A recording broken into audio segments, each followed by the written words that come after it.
लड़के के गाना गाने की आवाज सुनाई देती है।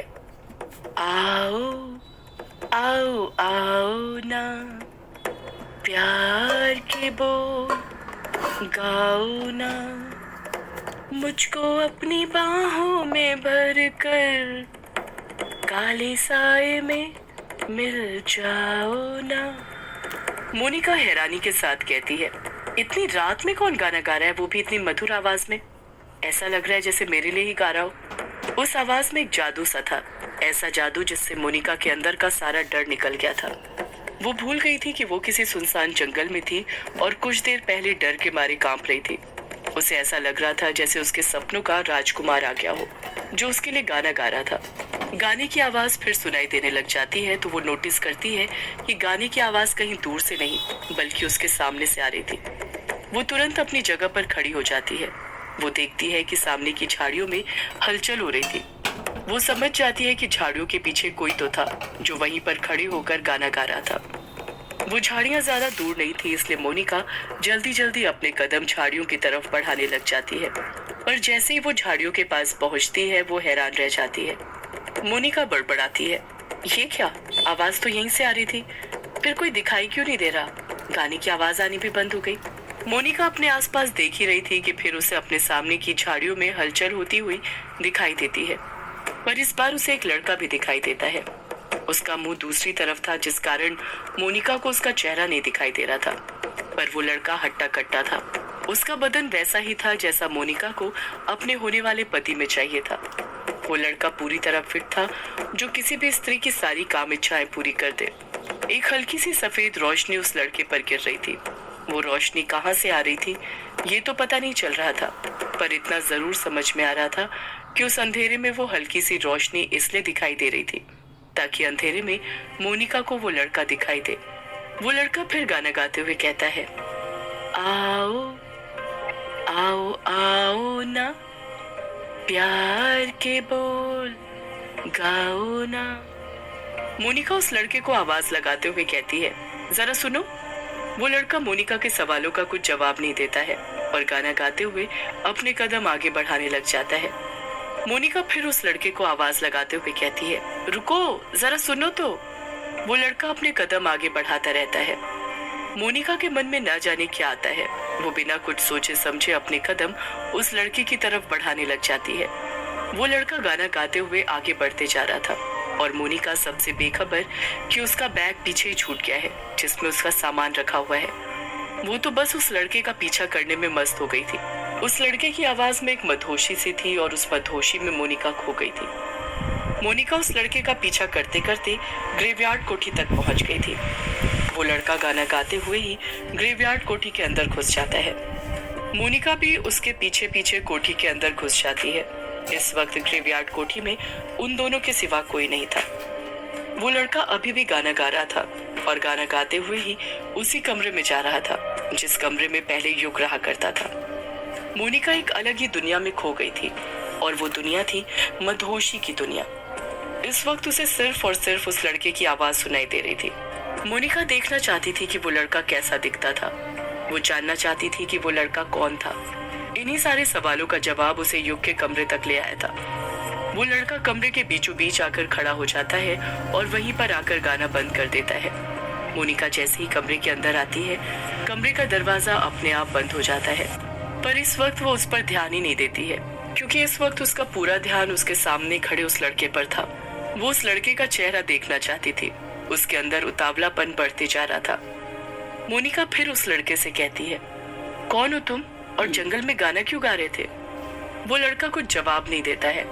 मोनिका उस लड़के की तरफ कदम बढ़ाते हुए अपने सवाल उस पर थोपते हुए कहती है, मैंने कहा कौन हो तुम? वो लड़का गाना गाते हुए कहता है, मैं ही हूँ तेरा यार, मैं ही हूँ तेरा प्यार, आजा मेरी बाहों में मेरी जान एक बार। मोनिका उस लड़के का गाना सुनकर फिर मन ही मन मुस्कुराने लग जाती है।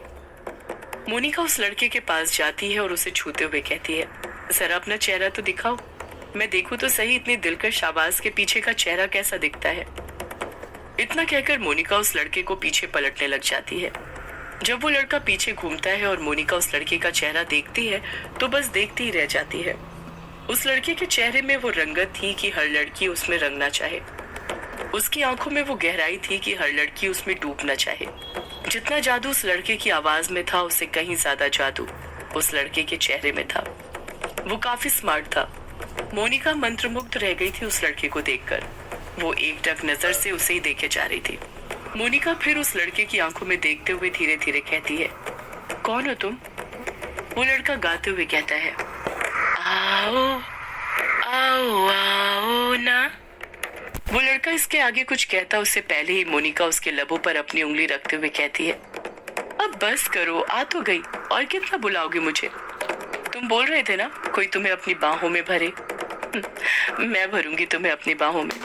तुम बोल रहे थे ना कोई तुम्हारे साए में मिले। मैं मिलूंगी तुम्हारे साए में। वो लड़का बड़ी प्यार से कहता है, तुम मिलोगी मेरे साए में? मोनिका लड़के की आंखों में देखते हुए ही हामी भरते हुए कहती है, हाँ मैं मिलूंगी तुम्हारे साए में। तुम्हारे अंदर समा जाऊंगी मैं पूरी तरह। लड़का कहता है, तुम्हें दर्द होगा बहुत। मोनिका पलट कर कहती है, मैं हर दर्द सहने के लिए तैयार हूँ। तुम्हें अंदाजा भी नहीं होगा कि ऐसे दर्द मैं कितनी बार सह चुकी हूँ। वो लड़का कुछ कहने के लिए अपना मुंह खोलने ही वाला था कि तभी उसी वक्त मोनिका उसके मुंह पर फिर से उंगली रखते हुए कहती है, अब बस करो, रात भर बस बातें ही करते रहोगे या कुछ करोगे भी? अब मुझसे और रहा नहीं जा रहा। जल्दी समाओ मेरे अंदर, बना लो मेरे रोम रोम को अपना। इतना कहकर मोनिका खुद अपने कपड़े उतारने लग जाती है। मोनिका को देखकर साफ समझ आ रहा था कि उस लड़के को देखकर उसके अंदर की काम इच्छा तीव्र हो गई थी। मोनिका अगले ही पल पूरी तरह निर्वस्त्र हो जाती है। उसके बदन पर एक कपड़ा भी नहीं था। मोनिका जब अपना सिर ऊपर करती है तो देखती है कि वो लड़का भी पूरी तरह निर्वस्त्र हो गया था। मोनिका ये देखकर हैरान थी कि उस लड़के ने कब अपने कपड़े उतार लिए थे, क्योंकि जब वो अपने कपड़े उतार रही थी तब तो उसने उस लड़के के बदन में जरा भी हलचल नहीं देखी थी। वो सीधा ही खड़ा था। पर मोनिका इन सब चीजों पर ध्यान नहीं देती है, क्योंकि इस वक्त उसका पूरा ध्यान उस लड़के के नग्न बदन पर था, जिससे उसकी नजर ही नहीं हट रही थी। मोनिका अगले ही पल उस लड़के के सीने पर हाथ फेरने लग जाती है और वो लड़का भी मोनिका को अपने सीने से कसकर सटा लेता है और उसकी पीठ पर हाथ फेरते हुए उसे बिस्तर पर ले आता है। मोनिका ने पूरी तरह अपने आप को उस लड़के को सौंप दिया था, जैसे वो लड़का मोनिका के साथ जो करना चाहे कर सकता था।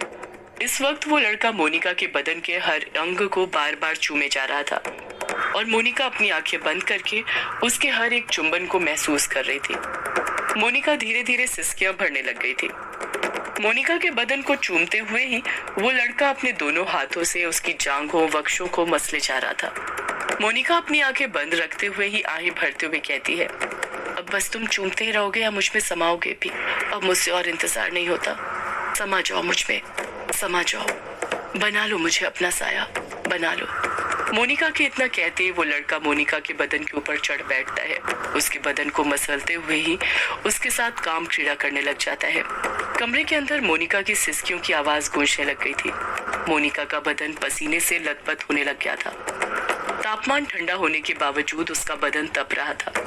जैसे जैसे वक्त गुजरते जा रहा था, मोनिका की सिसकियां भी बढ़ते जा रही थी, पर उस लड़के की फुर्ती कम नहीं हो रही थी। ये देखकर मोनिका हैरान रह गई थी। उसे लगा था 5-6 मिनट में ही वो लड़का टूट जाएगा, पर उसने मोनिका के बदन को ही तोड़कर रख दिया था। जिस काम क्रीड़ा में उसे मजा आ रहा था वही मजा अब उसके लिए सजा बनने लग गई थी। उसका बदन उसका साथ छोड़ने लग गया था। मोनिका दर्द से कराहते हुए कहती है, बस अब रुक जाओ, बस करो। पर वो लड़का रुकने का नाम नहीं ले रहा था। वो काम क्रीड़ा में ही लगा हुआ था। मोनिका घबराते हुए कहती है, कौन हो? बोलो कौन हो तुम कोई आम इंसान नहीं हो, बोलो बोलो कौन हो तुम? वो लड़का डरावनी आवाज में कहता है, मैं इंसान नहीं हैवान हूँ और इस हैवान का नाम है साया, मौत का काला साया। मोनिका जैसे ही उस लड़के की डरावनी आवाज सुनती है उसके रोंगटे खड़े हो जाते हैं। उसके अंदर की सारी काम इच्छा मर जाती है। मोनिका अपने हाथों से उसे अपने बदन से दूर करने लग जाती है, पर उसी वक्त वो लड़का उसके दोनों हाथों को पकड़ लेता है और बिस्तर से ही सटा देता है। मोनिका के बदन में इतनी भी ताकत नहीं बची थी कि वो उस लड़के को अपने बदन के ऊपर से हटा सके। वो पूरी तरह उस लड़के के कब्जे में थी। मोनिका चीखते हुए कहती है, मैंने कहा दूर हटो मुझसे, बस बहुत हुआ, छोड़ो मुझे जाने दो। वो लड़का काम क्रीड़ा करते रहता है। मोनिका की आंखों से आंसू निकलने लग जाते हैं। वो चीखने चिल्लाने लग जाती है, पर उस लड़के पर उसका कोई असर नहीं पड़ता है। वो संभोग करते रहता है। अगले ही पल वो मोनिका के लबों को चूमने लग जाता है और चूमते हुए ही मोनिका की जुबान को अपने मुंह में दबोचता है और अपने पैने दांतों से काट खाता है। मोनिका की जुबान कट से कट जाती है। उसकी जबान से खून बहने लग जाता है। मोनिका दर्द से कराहते हुए चीखती है, आह! मोनिका को दर्द से कराहते हुए देख वो लड़का मुस्कुराने लग जाता है। ऐसा लग रहा था मोनिका की दर्द से भरी चीखें सुनकर उसे बहुत मजा आ रहा हो। वो मोनिका के बदन के हर एक अंग के साथ इस तरह खेले जा रहा था जैसे वो कोई खिलौना हो। मोनिका का मुंह उसके खून से सन गया था। वो लड़का अपनी लंबी जुबान से उसका खून चाटने लग जाता है। मोनिका चीखती रहती है। उसके पास चीखने के अलावा अब और कोई चारा नहीं बचा था। वो लड़का मोनिका के बदन पर ही चढ़ा हुआ था। देखते ही देखते मोनिका का सफेद बदन काला पड़ने लग जाता है। ये देखकर मोनिका की जान हलक में आ जाती है। उसकी सांसें फूलने लग जाती हैं। वो सांस नहीं ले पा रही थी। मोनिका के बदन के ऊपर जो लड़का चढ़ा हुआ था, देखते ही देखते उसकी आंखें पीली होने लग जाती हैं। सिर्फ आंखें ही नहीं, उसका बदन भी काला पड़ने लग जाता है और वो काले साए में बदलने लग जाता है। मोनिका अपने लंबे नाखूनों से चादर को फाड़ने लग जाती है। हाथ पैर यहाँ से वहां मारने लग जाती है, पर उस काले साए पर उसका कुछ असर नहीं पड़ता। वो उसे अपने बदन पर से हटा नहीं पाती है। जब मोनिका काले साए को देखती है तो उसकी आंखें फटी की फटी रह जाती हैं। न वो चीख पाती है, न चिल्ला पाती है, जैसे वो अधमरी हो गई हो। वो समझ गई थी कि उसने बहुत बड़ी गलती कर दी थी कोठी के अंदर आकर। मोनिका का बदन भी पूरा काला पड़ गया था, उस काले साए की तरह ही, जैसे वो उसके अंदर समा गया हो। वो काला साया अपनी पूरी जान से मोनिका के बदन पर आखिरी वार करता है और मोनिका कसकर दर्द से कराहते हुए चीखती है, आह! इसी चीख और आखिरी आंसू के साथ मोनिका अपना दम तोड़ देती है। मोनिका की आखिरी चीख बार बार ग्रेवयार्ड कोठी के अंदर गूंजती रहती है। इस तरफ हवेली के अंदर युग ने एक नई पेंटिंग बनाई थी और वो नई पेंटिंग वैसी ही दिख रही थी जो उसने टेप जोड़ जोड़ कर अपनी बाकी की पेंटिंग को फाड़ कर बनाई थी।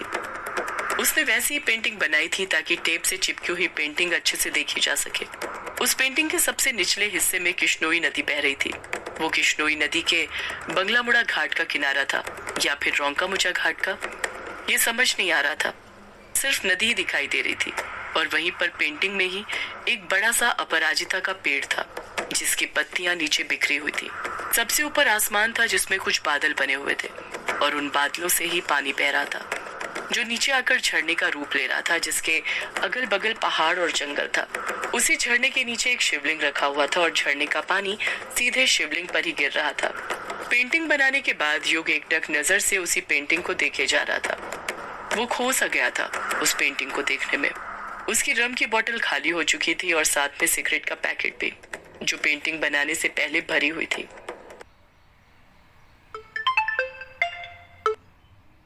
कमरे के अंदर अजीब सी गंध फैली हुई थी जो रम और सिगरेट की ऐश की थी। युग मनी मन सोचता है कि सदियों